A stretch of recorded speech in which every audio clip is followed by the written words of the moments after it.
Hello, everyone. My name is Benny Ferguson, and this is Bridging the Mental Gap. Uh, Today, I want to talk about slave mentality. And the truth of the matter is that everyone is a slave until you realize that your mindset, your mentality is the actual only game there is. And that until you begin to master your mentality, you're a slave. And this really came to me this morning, and it hit me really hard. And it's like something that I've grazed over for a long time, and maybe you have too. But it really just made sense this morning. Think about the fact that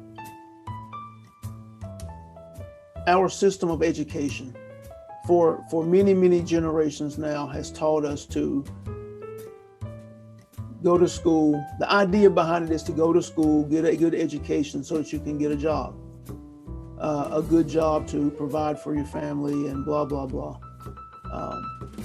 Now, when you look at the inner workings of this idea and this system, what you find is that you're taught to follow. Okay, everything about the system is teaching you to follow. You're taught to think, but you're not really taught to think for yourself. You're not really taught to be creative, to be innovative. Although in today's world, these are attributes that are sought after. Most are not really taught to be creative, to think for themselves. You're definitely not taught to be authentic, to be unique, but you're taught to follow. You're taught to not really have your own voice, right? And this is something that's being passed down through generations, not just in the educational system, but even in homes. So think about the fact that if in your own home growing up, you weren't able to have a strong voice and express yourself fully. When you got to the school, you weren't able to have a voice and express yourself fully. You had to follow directions. You had to stand in line.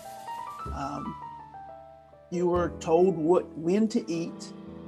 You were told when you could go to the bathroom. You were told, given a few choices in things, but it wasn't a large breadth of choices. So you only had certain things that you could choose from, right? And then that continues when you go to get a job. And everything has a limitation. Where you can live has a limitation based on your income. Your income has a limitation based on your position and your skill set.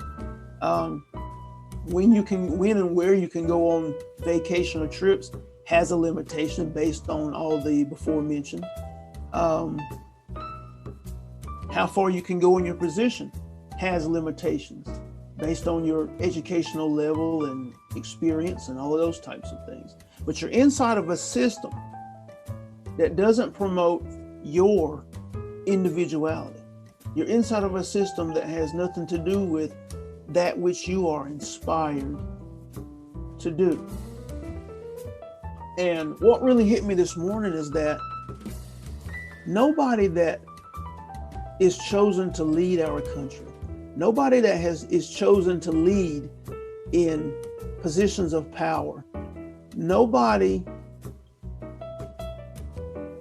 no hero, no great that we have in our history books or that we celebrate has participated in that system.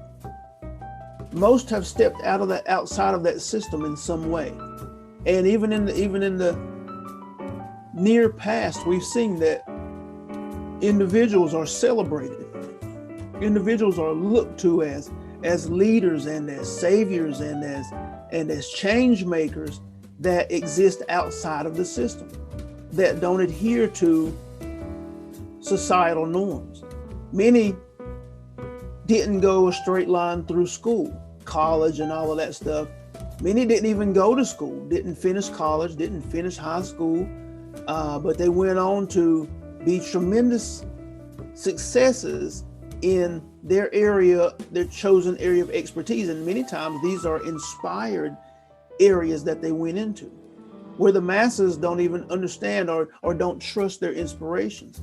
They have been sold the idea of getting an education, getting a job, and they run into the education without even really knowing what inspires them.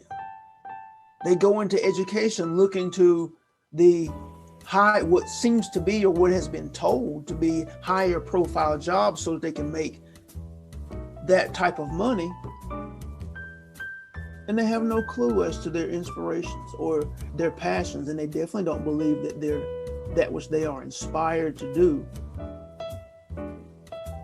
can yield enough income to provide for their life. They definitely don't believe that.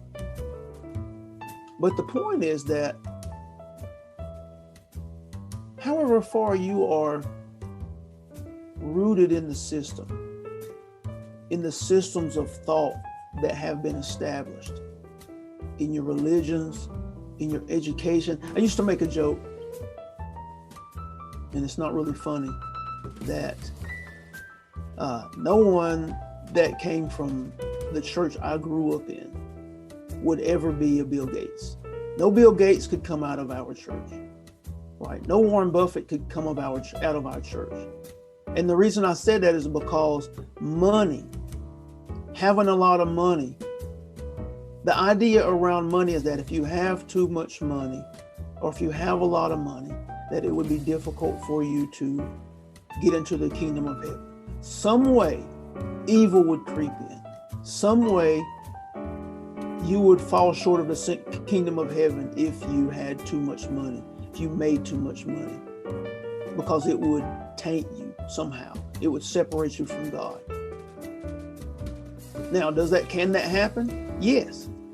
But if you're sown that idea from a child to an adult, 20, 30 years, that's the dominant idea that you're sold, then you will never even attempt to be a financial success. You'll want to, because you want to make more money than you need. You want to have more money than is necessary for you to survive. You don't want to be on the wheel of trying to make enough money or barely making enough money to pay your bills and to do the things you want to do for your family. You'll want to, but you won't be able to, because that idea will stop you, and you don't even know the idea is stopping you. You don't even know that in the background you have been sown an idea that says if you're too successful, if you make too much money, that you won't reach the grand destination of heaven as it's described. And so even if you do attempt to be an entrepreneur or a business person or to have your own thing, and you begin to make money, you will sabotage yourself, because in the background, if I make too much money, if I'm too successful, somehow I am damning my spiritual life. I'm damaging my spiritual life, my spiritual capabilities, and my connection with God. I will be looked down upon if I make too much money.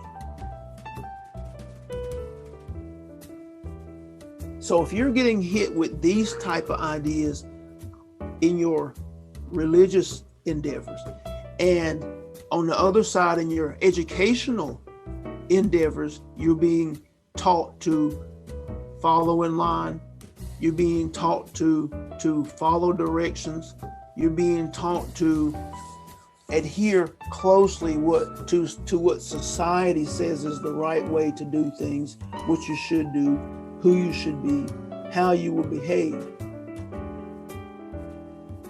then you're a slave and you don't even know it. Whereas again, everybody that's leading,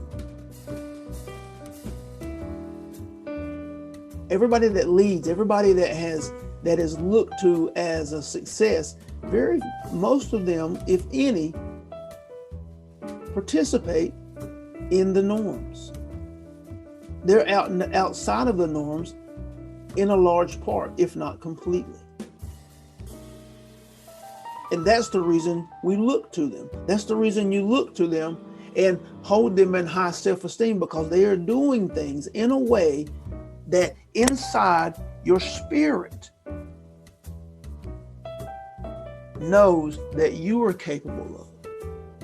Inside in your spirit, that level of freedom, that level of expressiveness, that level of authenticity and uniqueness that flows from within out, that you are witnessing through these individuals that are outside of the system in their thinking and their being.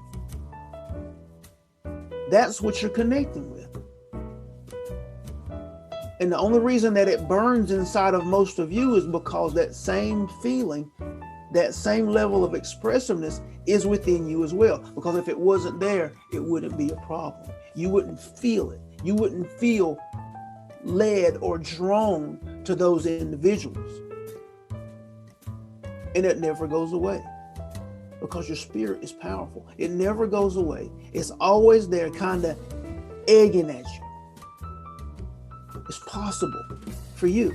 You could do that, but you have so many ideas that you have accepted and been taught through religion, through the educational system. You have so many layers on top of your spirit that is constantly speaking to you because it's connected. It's right here all the time. You have so many layers on top of it that unless you begin to address those layers and correct those ideas within your mind, it'll never be able to express itself. You will never express that which you're truly inspired to do. You'll never be able to express the ideas and all of the things that your spirit is trying to guide you to do and be in your life if you never address the ideas within you. Those ideas that are limiting you, that cause you to sabotage yourself, that cause you to hesitate, that cause you to fall short.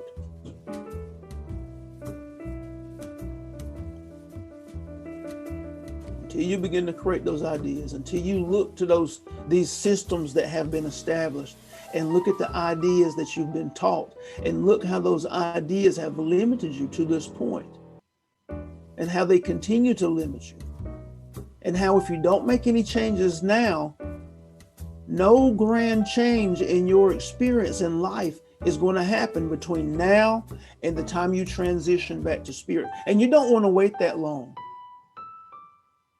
to find out that you were more than your ideas, that you were more than this body.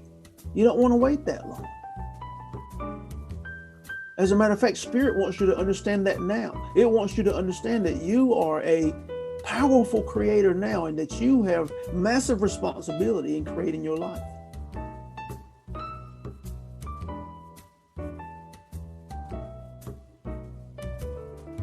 Take a minute, evaluate your ideas, evaluate your experiences to this point. Evaluate that which you are desiring right now, that which you would like more of, whether it's freedom, whether it's peace, whether it's joy, whether it's excitement, whether it's money, whether it's success. Evaluate all of the things that you are desiring right now in private. As you lay in your bed, those things that you want and that you know that you desire. Evaluate those things and then ask yourself, why am I not able to create them? Why am I not experiencing them now? What ideas that I'm carrying or that I have been taught are limiting me from creating the experiences that I want to have in my life right now? And these are powerful questions that will reveal your limitations. And your limitations are not outside of you, they exist within you. You have to know this. That's the starting point. My name is Benny Ferguson. This is Bridging the Mental Gap. If you would like support in these endeavors to accelerate your transformation, the information is at the end. How you can contact me is at the end of the video. I'm here to support you in your endeavors as I have with so many others. I'm excited for you. You have to know that you are a creator. You have to know that you are powerful. You have to know that the ideas that you have been sown are limiting you. Again, my name is Benny Ferguson. This is Bridging the Mental Gap, and I will talk to you soon.